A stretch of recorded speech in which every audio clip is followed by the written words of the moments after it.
Guys आपको हमारे अवधी लोकगीत में स्वागत है। आपको एक दर्द भरा नकटा गीत सुना रहे हैं। एक बेटी अपना दर्द बयां कर रही है। आप लोग पूरा सुनोगे तब आप लोग को अच्छा लगेगा। आप लोग ज़रूर से सुनना। रुए रुए भीगे आचरवा नैहरवा से ना केहू आवे।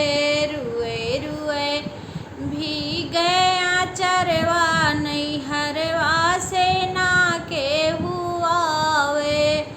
रुए रुए भीगे आचरवा नैहरवा से ना केहू आवे। पापा जी होते हम लेवे औते। पापा जी होते हम लेवे औते।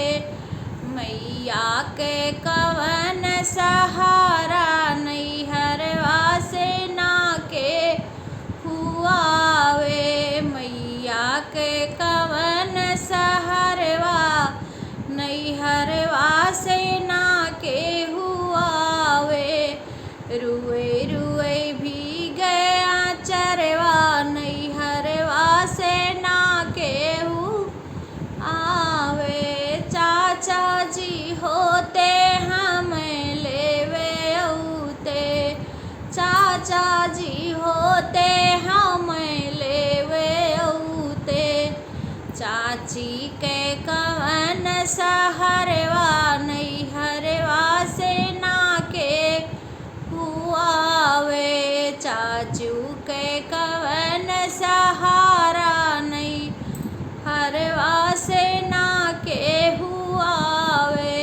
रुए रुए भीगे आचरवा नैहरवा से ना के हुआवे।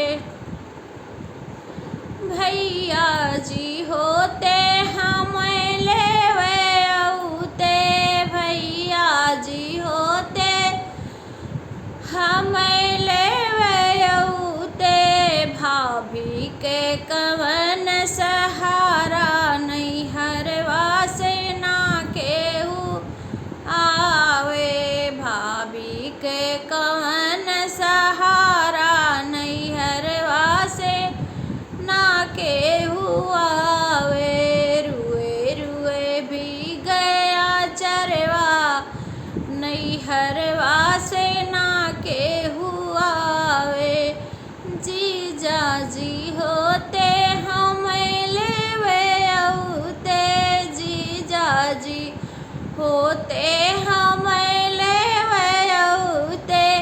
बहना के कवन सहारा नैहरवा से ना केहू आवे। बहना के कवन सहरवा नैहरवा से ना केहू आवे। रुए रुए भीगे आचरवा नैहरवा से ना केहू आवे। मामा जी होते हम लेवे औते।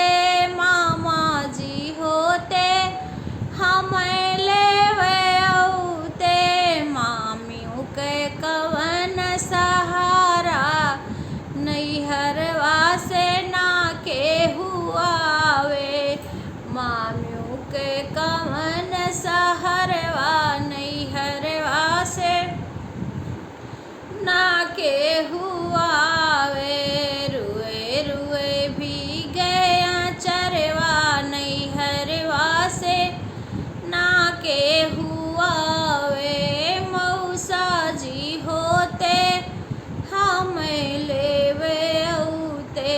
मौसा जी होते हम लेवे औते। मौसू के कवन सहारवा नैहरवा से ना केहू आवे। मौसू के कवन सहारवा नैहरवा से ना केहू आवे। रुए रुए भीगे आचरवा नैहरवा से ना केहू आवे।